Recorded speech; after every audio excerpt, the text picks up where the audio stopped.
vie, c'est toi. Toujours mon cœur te chantera, car tu me délivres.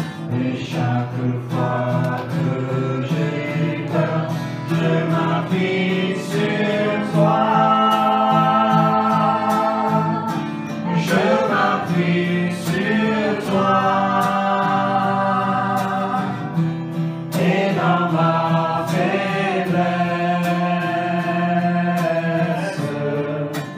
le Seigneur me rend fort. Je m'appuie sur toi. Oui, je m'appuie sur toi. Je m'appuie sur toi. Et dans ma faiblesse, le Seigneur me rend fort. Je m'appuie sur toi. Voilà. On va commencer par partager la parole de Dieu et voilà ce que le Seigneur a mis sur mon cœur. J'aimerais le partager et voilà, juste la première diapo, vous allez comprendre ce que nous allons partager avec cette question: que dois-je faire pour hériter la vie éternelle? Qu'est-ce que je dois faire pour hériter la vie éternelle? Je ne sais pas s'il y a une question plus importante que celle-là.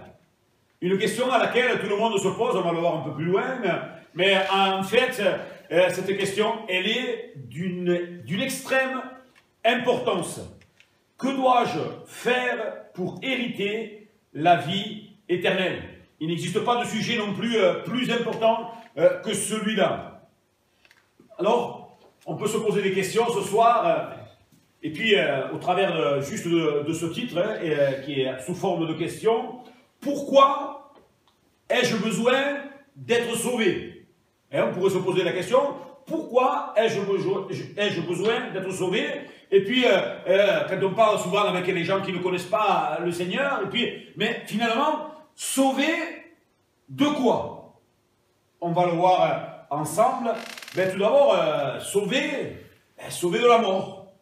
Parce que la Bible, elle est sans ambiguïté. La Bible, elle est tranchante. Romains 6 et le verset 23 nous dit que le salaire du péché, c'est la mort. Bon, je ne l'ai pas mis, mais un peu plus loin, je crois que c'est la diapo suivante. Ça va arriver, hein. C'est juste que... Voilà. Ah non, je ne l'ai pas mis. Donc, on va lire directement le passage où se trouve cette histoire. C'est un homme qui est venu trouver Jésus. Donc, il se trouve dans plusieurs évangiles, et notamment dans celui de Marc, chapitre 10, et le verset 17. Comme Jésus se mettait en chemin, un homme accourut. Et se jetant à genoux devant lui, « Bon maître, lui demanda-t-il, que dois-je faire pour hériter la vie éternelle ?» Jésus lui dit, « Pourquoi m'appelles-tu bon? Il n'y a de bon que Dieu seul.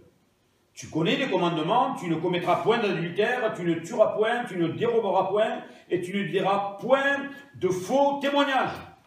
Tu ne feras tort à personne, honore ton père et ta mère. » Il lui répondit, « Maître, j'ai observé toutes ces choses dès ma jeunesse. » Jésus l'ayant regardé, l'aima et lui dit, « Il te manque une chose.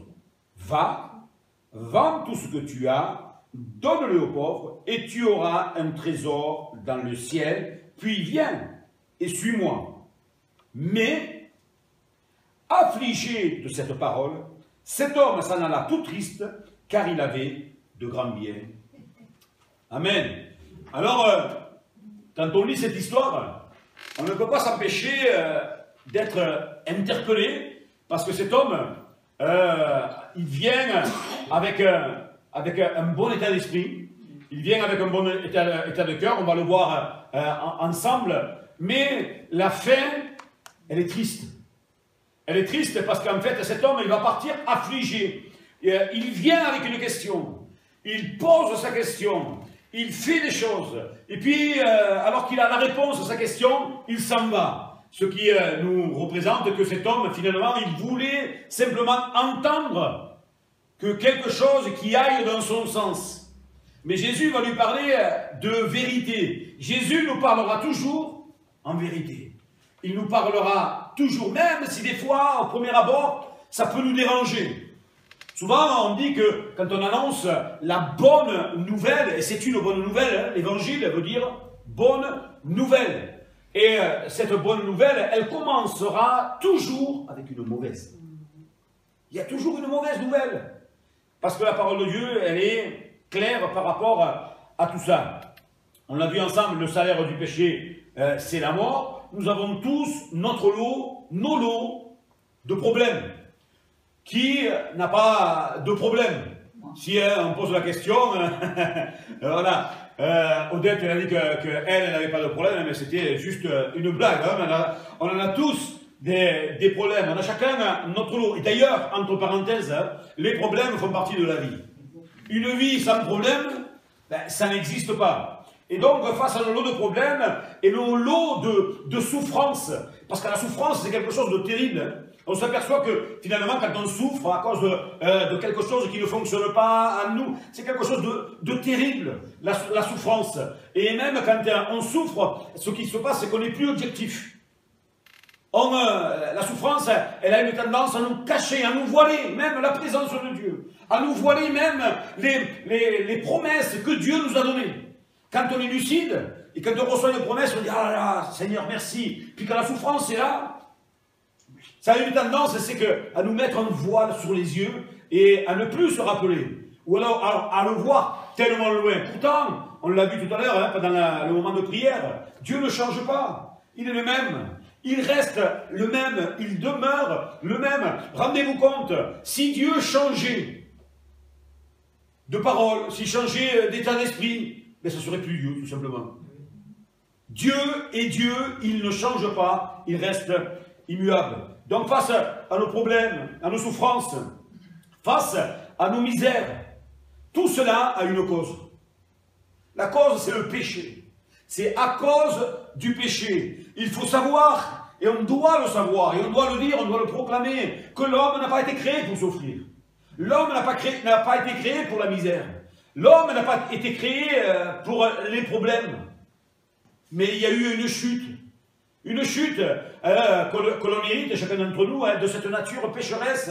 Et à cause de cette chute, de cette désobéissance, de cette révolte contre Dieu, alors, à partir de ce moment-là, on hérite de tous ces problèmes. Et c'est pas que Dieu l'ait voulu, hein. C'est le choix de l'homme. Et dans le cœur de l'homme, Dieu a mis une pensée. Une pensée pour l'éternité. Dans chaque cœur humain, dans chaque être humain, chaque être humain se pose cette question. Cette question, on la retrouve dans l'Ecclésiaste chapitre 3, le verset 11. Il fait toutes choses bonnes en son temps. Il fait toutes choses bonnes en son temps. Même, il a mis dans leur cœur la pensée de l'éternité, bien que l'homme ne puisse saisir l'œuvre que Dieu a fait, du commencement jusqu'à la fin. Donc ici, quand on lit ce verset, en fait, on s'aperçoit que dans le cœur de chaque être humain, il y a la pensée de l'éternité. Un jour, quelqu'un a dit, un philosophe, que dans le cœur de l'homme, il y avait un vide. Mais ce vide était en forme de Dieu. Ce vide, pour qu'il soit comblé, il faut la présence de Dieu, et c'est une réalité. Alors il y a des hommes qui se révoltent contre Dieu. Il y en a qui lèvent le poing et qui disent « Mais si Dieu est amour, pourquoi il n'agit pas ici? Pourquoi il n'agit pas là-bas ?» Mais Dieu veut le faire. Dieu veut le faire. Mais c'est un choix par rapport au péché qui régit, qui est partout dans le monde, qui est dans la nature de l'homme. Mais quand même, dans l'homme, il y a la pensée de l'éternité. Ce qui sous-entend qu'un jour, Chaque être humain se pose cette question. Il n'y a pas de sujet qui a pris tellement de place que celui-là. La pensée de l'éternité. Et si c'était vrai? Et s'il y avait une vie après la mort? Et si ça ne s'arrêtait pas ici-bas? S'il y avait quelque chose d'autre? On s'est tous posé cette question. Tous. La Bible nous le dit. Et si c'est pas arrivé, c'est parce qu'on a essayé de la mettre de côté. Mais en tout cas, une chose est certaine, comme Dieu veut nous appeler, nous attirer à lui, alors il va susciter, nous réveiller dans nos consciences pour qu'on puisse penser à l'éternité. C'est tellement important. Alors cet homme, il va venir. Il va venir avec un bon état d'esprit. Moi, je ne sais pas, mais déjà, quand on voit que cet homme, en fait, il a couru. Quand on accourt, c'est parce qu'on est pressé, il y a quelque chose qui nous motive. Et donc cet homme, il va accourir et il va se jeter à genoux aux pieds de Jésus. Quelle bonne attitude, Moi, je trouve que déjà, il avait des choses pas mal qui peuvent nous enseigner, chacun d'entre nous, ce soir. Devant tout le monde, il n'a pas eu peur. Des fois, ça arrive, quand il y a un appel, par exemple, dans une réunion. Alléluia, le Seigneur veut te bénir, lève-toi, viens sur le devant, on va prier pour toi. On résiste, on n'ose pas. Le qu'en dira-t-on? Les gens qui sont là. Mais en fait, on s'aperçoit que cet homme, lui, il ne va pas regarder à ces choses-là. Lui, il a un besoin, il a une réponse qui brûle dans son cœur. Est-ce qu'il y a, il ne se pose pas, s'il y a une vie éternelle, mais il est sûr qu'il y a une vie éternelle. Donc il va venir voir Jésus, il va dire, que dois-je faire? Il se jette à ses pieds, que dois-je faire pour hériter la vie éternelle? Quelle belle question. Quelle belle question. Que dois-je faire? Alors Jésus va lui répondre, il va lui répondre, bon, tu me dis, bon maître, mais il n'y a que Dieu qui est bon. Alors Jésus est en train d'avoir donc un dialogue avec cet homme. Il veut susciter quelque chose dans son cœur. Et Jésus fera toujours comme ça.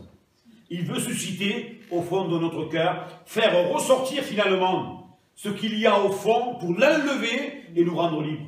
C'est comme ça que le Seigneur, il agit. Et donc, Jésus va lui dire, parce qu'il le connaissait très bien, évidemment, il va dire, mais tu connais les commandements. Donc, il cite plusieurs commandements. Tu ne commettras point d'adultère, tu ne tueras point, tu ne déroberas point, tu ne diras pas de faux témoignages, tu ne feras de tort à personne, honore ton père et ta mère. Cet homme va dire, maître, j'ai observé ces choses depuis mon enfance. Waouh! Moi je suis là et je me dis, quand même, cet homme-là, c'était quelqu'un. C'était quelqu'un, parce que cet homme, face à tout ce qui est dit, il a l'aplomb, il se tient devant Jésus et puis il dit, voilà, toutes les choses que tu dis, ben moi depuis mon enfance, ben je les observe. Un bon départ. Mais on s'aperçoit que quand même, malgré qu'il a observé tous ces commandements, le vide était toujours là. Le vide était dans son cœur, il n'avait pas réussi à trouver la réponse à c'est pourquoi, la vie éternelle. Il n'était pas sûr de sa vie éternelle. Il n'était pas sûr qu'après la mort, il allait rentrer dans la présence du Seigneur. Et donc, ce que l'on découvre au travers de ce passage, qu'il y a des choses qui sont insuffisantes. Il y a beaucoup de choses, humainement, qui ne suffisent pas, même si nous, on pourrait dire, c'est déjà pas mal. Mais pour le Seigneur, ça ne suffit pas. Ce sont des bonnes choses, mais il manque quelque chose de supplémentaire. Alors, il ne suffit pas d'avoir un rang social. Cet homme, il était jeune, il était riche. Voilà, il ne dit pas qu'il était beau, mais bon, on peut le présumer. Jeune, beau, riche, l'avenir devant lui, donc il avait un rang social. On s'aperçoit que malgré sa richesse, malgré son rang social, cet homme vivait encore avec ce vide dans le cœur. La vie éternelle, avec un grand point d'interrogation. Et on s'aperçoit que ça ne suffit pas d'avoir un rang social. Quand on va se retrouver devant le Seigneur, hein, c'est pas, on va pas lui dire, Seigneur, j'ai été, je sais pas, hein, président de la République de la France. Le Seigneur dit, mais c'est pas ça qui compte. Ce n'est pas ça. Ça ne suffit pas d'avoir un rang, un homme. Il faut savoir qu'à l'époque, les femmes étaient vraiment rabaissées. Jésus, lui, il est venu et devant tout le monde, il a rehaussé l'échelle un peu de valeur. Parce que souvent, il a parlé à des femmes. Et donc, les femmes, évidemment, qu'elles ont une importance. Mais il faut savoir qu'à cette époque-là, les femmes étaient reléguées juste les animaux, puis juste les femmes. Hein. Et donc, elles n'étaient pas considérées. Donc, ça ne suffit pas d'être un homme, d'être jeune. Je vous ai dit que cet homme était un chef. Donc, il avait des responsabilités. Et malgré sa notoriété, malgré son rang social, il n'y avait pas de cœur comblé. Et ça ne suffit pas d'avoir un rang social. Ce qui ne suffit pas, c'est de faire la bonne démarche. Cet homme, il accourt. Ça ne suffit pas de faire la bonne démarche. C'est un bon début de faire une démarche. Combien, entre vous et moi, hein, combien de personnes ont franchi le pas de la porte de cette église? Ils sont rentrés, ils ont entendu, ils ont écouté, il y a eu les chants. Il y en a même qui nous ont dit, on a été touchés, on reviendra. On ne les a jamais plus revus. La démarche ne suffit pas. C'est bien, c'est un bon départ, mais ça ne suffit pas. Cet homme, il accourt. C'est la preuve de son désir intense. Il se jette à genoux. Preuve d'une certaine humilité. Il s'humilie. Il s'humilie devant Jésus, devant tout le monde, puis devant Jésus. Il n'a peur de rien. Il y a une bonne démarche. Mais on le voit que ça ne suffit pas. Ça ne suffit pas de poser la bonne question, parce que se trouver devant Jésus, se jeter à ses pieds, accourir, c'est déjà des bonnes choses. Mais il faut encore poser la bonne question. Il aurait pu, je ne sais pas, parler de la pluie du beau temps. Mais en fait, cet homme, il va aller à l'essentiel. Il va aller voir Jésus et il va lui poser cette question. La bonne question. Lui, ce qu'il désire, c'est hériter la vie éternelle. Et il me semble, en y réfléchissant et puis voir quel enthousiasme il met, quelle passion, que c'était une question qui hantait ses nuits. Est-ce qu'il y a une vie après la mort? Quelque chose qui devait réfléchir, ça devait les réveiller en pleine nuit. Il n'avait pas cette certitude et il voulait savoir. Et sûrement qu'il a entendu parler de Jésus, de tout ce qu'il faisait, que Jésus, il disait qu'il était le Fils de Dieu. Et donc lui, peut-être il s'est dit, mais peut-être lui, il va pouvoir me dire, mais comment on fait? Comment on hérite de cette vie éternelle?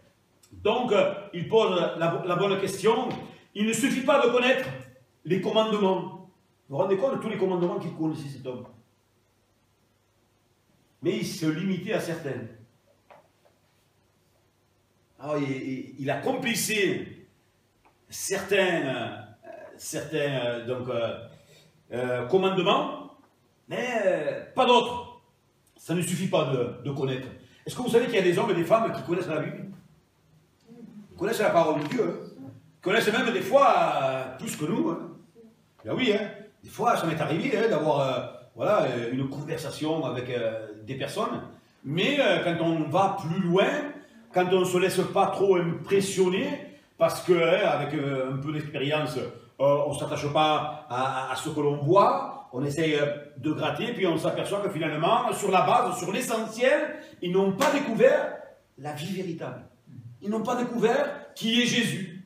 Ils n'ont pas découvert et ils n'ont pas reçu la vie éternelle. Et ça, c'est terrible. Hein. Alors, on peut avoir une connaissance.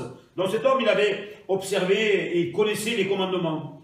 Ça ne suffit pas de prétendre à avoir toujours observé les commandements. Lui, depuis son enfance. Depuis toute son enfance, il avait observé tous ces commandements. Alors, est-ce qu'il s'illusionnait lui-même? Il y a peut-être une part de ça. Hein. On s'illusionne des fois. On croit qu'on est sur le bon chemin. Tout à l'heure, Odette le disait, hein, souvent, dans le métier, Henriette aussi, quand on accompagne des personnes en fin de vie, on essaie de leur dire, mais Demandez pardon au Seigneur, tournez-vous vers Jésus. Mais Jésus, je le connais, je me suis fait baptiser. Comme si ça suffisait. C'est pas ça qui détermine notre place pour l'éternité. Ce qui détermine, c'est de demander pardon au Seigneur pour nos péchés. Parce que nous sommes des pécheurs, on l'a vu ensemble, hein, le salaire du péché, c'est la mort. Mais le don gratuit de Dieu, c'est la vie éternelle. Amen. Donc cet homme s'illusionnait. Mais il était sincère dans sa démarche. Hein. Mais on peut être aussi sincèrement dans l'erreur. On peut croire de tout notre cœur que on est sur le bon chemin et puis on s'illusionne. On se trompe. Il y en a combien comme ça? Qui pensent être dans le vrai. Et pourtant, ils sont à côté de la plaque. Combien de temps, d'énergie, de choses mises là comme ça, puis finalement, peut-être, je ne sais pas, hein, que Dieu fasse grâce, mais la Bible, elle nous informe, elle nous dit, mais c'est pas ceux qui disent Seigneur, Seigneur qui seront sauvés. Hein. C'est celui qui fait la volonté de Dieu. Et la volonté de Dieu, c'est que, on demande pardon pour nos péchés, qu'on l'accepte dans notre cœur, et à partir de ce moment-là, il nous offre la vie éternelle. Il ne suffit pas de rencontrer le regard d'amour de Jésus. Je ne sais pas si on imagine ce soir. Cet homme, il vient avec plein de questions. Avec une question qui le taraude. Il est motivé, il va vers Jésus, il a les bonnes priorités. Il y a donc ce dialogue qui prend place. Et puis, il croise le regard de Jésus. Parce qu'il est dit, Jésus l'aima.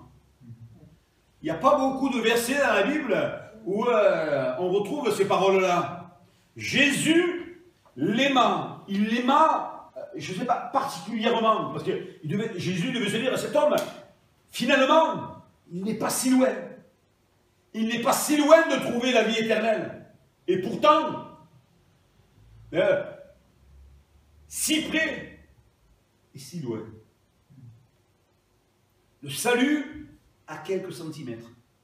Croise le regard de Jésus, parce que Jésus, quand il voyait quelqu'un, il le regardait avec compassion. D'ailleurs, c'est ce qu'il a fait pour chacun d'entre nous. Hein. Il a posé ses regards sur nos vies, nous-mêmes, avec un regard de compassion. Parce que s'il nous avait traités selon ce que nos crimes méritaient, même pas, il se serait détourné. Mais rempli d'amour, rempli de compassion. Et on voit que malgré ça, ça ne suffit pas. Ce vide est toujours là. Et puis, il ne suffit pas d'avoir des richesses, avoir certains moyens pour hériter de la vie éternelle. Et quand on parle, vous savez, de vie éternelle, il y a souvent dans la pensée générale et dans le cœur de l'homme certains mythes. Des mythes, ce sont des histoires imaginaires. On s'imagine certaines choses, comme ce jeune homme. Alors, on va voir les mythes concernant le salut. Il y en a deux. Alors, les mythes, ça n'a rien à voir avec les bêtes. Il faut le dire. Hein. Ce sont des histoires imaginaires. Le premier mythe, c'est le mythe de la bonne personne. Vous avez entendu, comme moi, quand on parle aux gens, et j'ai jamais volé, j'ai jamais... Quoi que ça reste à démontrer, parce que ça dépend de ce qu'on appelle vol. C'est sûr, peut-être qu'on n'a pas braqué une banque, mais on a toujours dérobé quelque chose qui ne nous appartenait pas.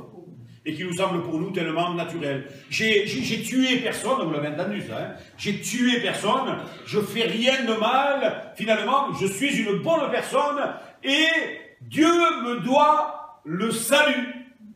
On est confronté à ça quand on fait de l'évangélisation. Hein.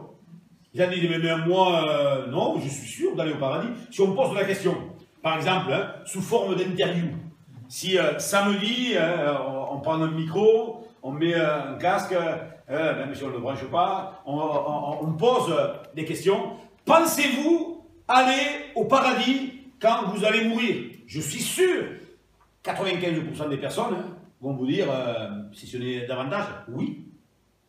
Et la seconde question qu'on peut poser, mais pourquoi? Mais parce que je ne suis pas ceci, je ne suis pas cela, je fais ceci, je ne fais pas cela, et c'est là toute l'erreur. C'est là toute l'erreur. Et moi, je dis merci Seigneur pour sa parole, parce que la parole, elle nous montre la vérité. Et en fait, sa parole nous dit que finalement, Romains 3, 10 jusqu'à 12. Selon qu'il est écrit, il n'y a point de juste, pas même un seul. Pourtant, il y en a eu des hommes avec un bon cœur, des bons sentiments, et pas même un seul. Nul n'est intelligent, nul ne cherche Dieu. Tous sont égarés, tous sont pervertis. Il n'en est aucun qui fasse le bien, pas même un seul. Moi, je ne sais pas, après la lecture de ces 3 versets, finalement, la parole nous met en face de nos responsabilités. Hein. Personne est intelligent. Personne ne cherche Dieu. Tous sont pervertis.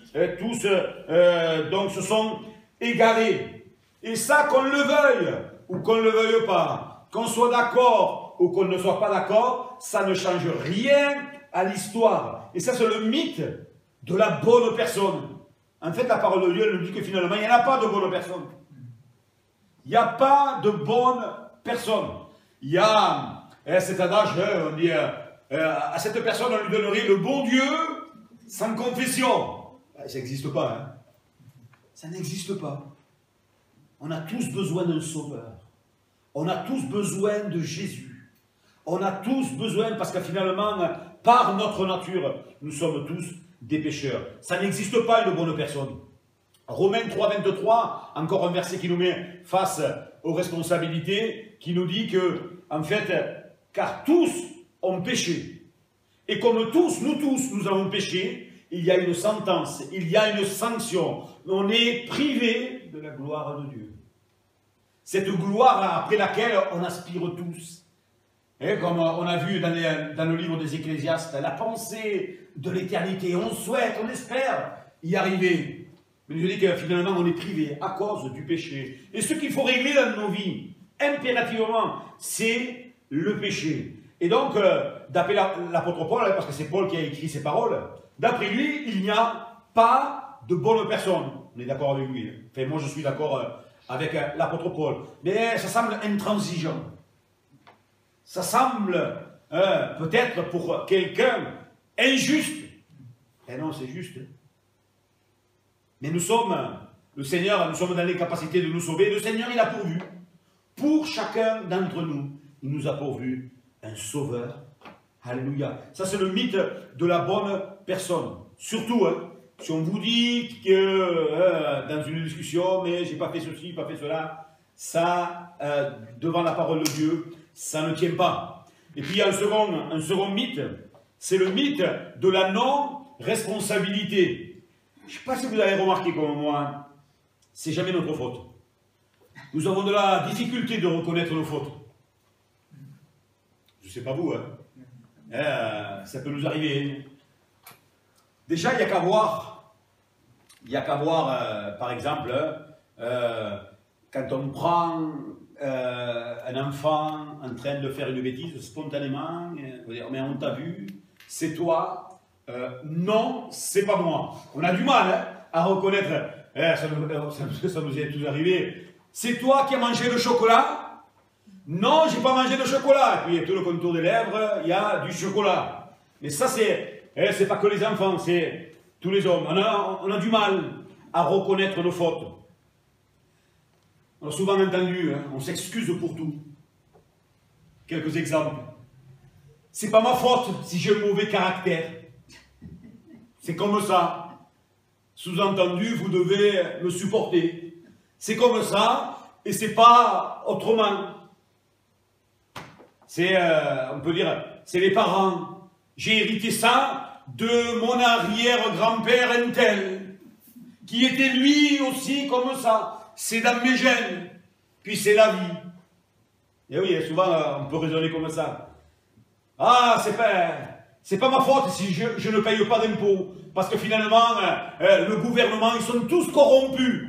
Donc, comme ils sont tous corrompus, je ne paye pas mes impôts. Toujours la faute aux autres. C'est le gouvernement qui nous vole. C'est pas ma faute si j'ai perdu mon travail. C'est le patron qui est méchant. Et oui, je lui ai demandé de travailler que 2 jours par semaine. Il n'a pas voulu. Ou alors il me demande voilà, certaines choses et je ne veux pas. Mais en fait, tout ça pour vous dire, sous forme d'humour, hein, que souvent ben, on revendique. Ouais, mais voilà, c'est pas ma faute. C'est la faute de ceci, c'est la faute de cela, la société. La faute de mon enfance, vous l'avez entendu celle-là aussi. Quoi qu'il y a des choses qui sont vraies. Il y a des choses qu'on vit dans l'enfance, dans notre enfance, qui ont des répercussions. C'est une réalité. Alors, quand on réalise à cela, quand on réalise tout ça, il y a des réactions. Et pour apaiser notre conscience et notre âme, ben en fait, vous savez, on va faire des choses. On va essayer de faire des choses, comme le bénévolat, être bénévole, pour essayer d'apaiser la conscience. On donne aux œuvres caritatives. Ça soulage la conscience. On va à l'église. On s'habille bien le dimanche, on met le chapeau, tout ce qui va, tout ce qui convient, et puis on va à l'église. Mais finalement, moi, j'aimerais poser la question, simplement. Si, voilà, en fait, il fallait payer le salut, il coûterait combien? Mais c'est bien d'y réfléchir. C'est sûr qu'il n'a pas de prix, hein.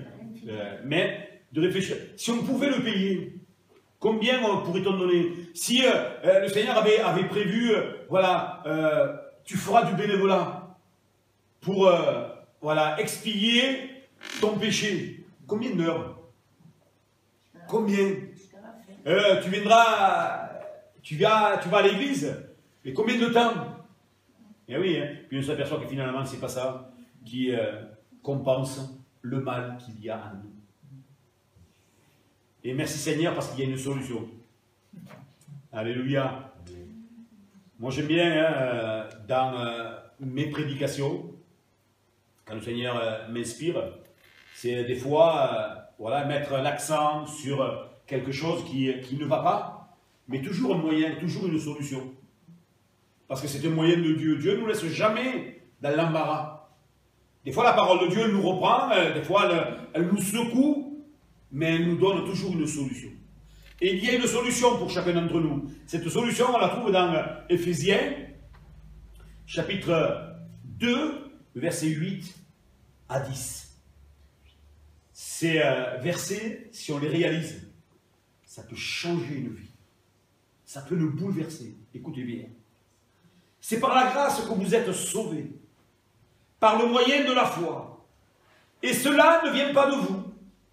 C'est le don de Dieu. Ce n'est point par les œuvres, afin que personne ne se glorifie.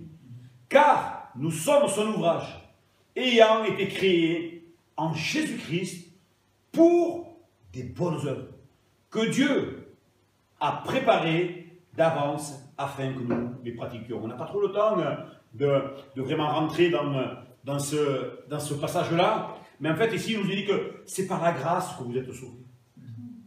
C'est la grâce, c'est un cadeau. Un cadeau même pas parce qu'on le mérite, parce que personne ne le mérite, on l'a vu, non, on est tous des pécheurs. Mais le Seigneur nous offre le cadeau de la vie, le cadeau de la vie éternelle. Et c'est là pour rejoindre un peu notre histoire du début. Cet homme, il est venu avec cette idée générale qu'il y a dans le monde. Est-ce qu'il faut faire quelque chose pour gagner la vie éternelle? Et ici, on a la réponse non, c'est un cadeau. La vie éternelle, elle est proposée par Dieu à chaque être humain. Et chacun d'entre nous, on est responsable de l'accepter ou pas. C'est aussi simple que ça. C'est par la grâce que vous êtes sauvés. Par quel moyen? Le moyen de la foi. Je le crois de tout mon cœur. Et la parole de Dieu, dans notre passage, nous dit que, en fait, la foi vient de ce qu'on entend. Et ce qu'on entend ce soir vient de la parole de Dieu. Amen. Et ce soir, cette parole qui est apportée, c'est pour susciter dans nos cœurs la foi en Jésus-Christ. Cela ne vient pas de vous. On l'a vu ensemble, il n'y a rien de bon en nous. C'est le don de Dieu. Un don. Plus rien à payer. Quand on nous donne quelque chose, on ne va pas payer. Si c'est donné, c'est donné. Ou alors c'est vendu. Si on paye. C'est aussi simple. Hein? C'est le don de Dieu. Ce n'est point par les œuvres. Et c'est là où les gens se trompent. va essayer de payer quelque chose à Dieu. Et comme on l'a vu tout à l'heure, qu'est-ce qu'on pourrait donner à Dieu? Que pourrait-on donner à Dieu pour le salut de son âme? Ce n'est point par les œuvres. Pourquoi? Afin que personne ne se glorifie, parce que sinon on s'attribuerait à nous le salut. J'ai pu payer, et puis ce serait tellement injuste, celui qui ne peut pas payer, il fait comment? Ce serait tellement injuste. Et là, il nous dit à partir du verset 10, car nous sommes son ouvrage. Alors, vu comme ça, à première vue, là, son ouvrage, ça peut paraître un peu, je suis son ouvrage, le travail de Dieu, il façonne de mes mains. Mais en fait, quand on va à l'origine du mot, sachant que le Nouveau Testament, il a été écrit en grec, le mot pour ouvrage, c'est le mot poémien, d'où on a tiré le mot en français poème. En fait, le verset 10 nous dit, car nous sommes son poème. Nous sommes, chacun d'entre nous, le poème de Dieu. Alléluia. Souvent, quand on est amoureux, c'est ce qu'on fait, hein, on écrit des poèmes. Bon, moi, c'était pas trop mon truc, écrire des poèmes. Bon, il y en a qui font des chansons. Hein. Souvent, les grandes chansons, c'est les chansons d'amour. Hein. C'est une forme de poème, hein, au travers de la musique. Mais quand je considère que je suis le poème de Dieu, et avant que j'ai eu le temps de faire quelque chose de bien, quand j'étais dans ma misère et dans mon péché, j'étais quand même le poème de Dieu, parce que Dieu savait qu'à un moment donné, j'allais lui appartenir. Que Dieu, il a préparé d'avance, afin que nous les pratiquions. Alléluia. C'est ça, hein, le secret. Alors Dieu ne nous sauve pas parce que nous faisons de bonnes œuvres. C'est parce qu'on est sauvé que l'on fait des bonnes œuvres. C'est complètement différent. La différence entre les religions et le christianisme, c'est que c'est par sa grâce que nous sommes sauvés. Tout simplement. Dans les autres religions, on va vous dire, fais ceci, fais cela, tu vas t'améliorer. Dans certaines religions, il est même dit que, voilà, si tu fais des bonnes choses, peut-être, tu seras sauvé. C'est terrible. Comme cet homme, hein, on l'a vu, cet homme, ce jeune homme riche, finalement, il n'avait pas la certitude d'être sauvé. Moi, je peux dire, là, aujourd'hui, à la place de ce jeune homme riche, moi, j'ai la certitude que je suis sauvé. Et ce n'est pas de la présomption, ce n'est pas de l'égoïsme, hein, ou quoi que ce soit, de l'orgueil. Et c'est simplement une réalité, parce que la Bible me le dit. Tous ceux et celles qui confessent le nom de Jésus deviennent enfants de Dieu. Je suis enfant de Dieu. Nous sommes enfants de Dieu. Le Seigneur, il nous appelle. Alléluia. Alors c'est la bonne nouvelle pour chacun d'entre nous. En conclusion, ce que l'on peut dire, on peut poser deux questions, toutes simples. Et ces deux questions, ce sont celles-là. Quelles sont mes richesses? Où est mon trésor? Cet homme, il est reparti tout triste.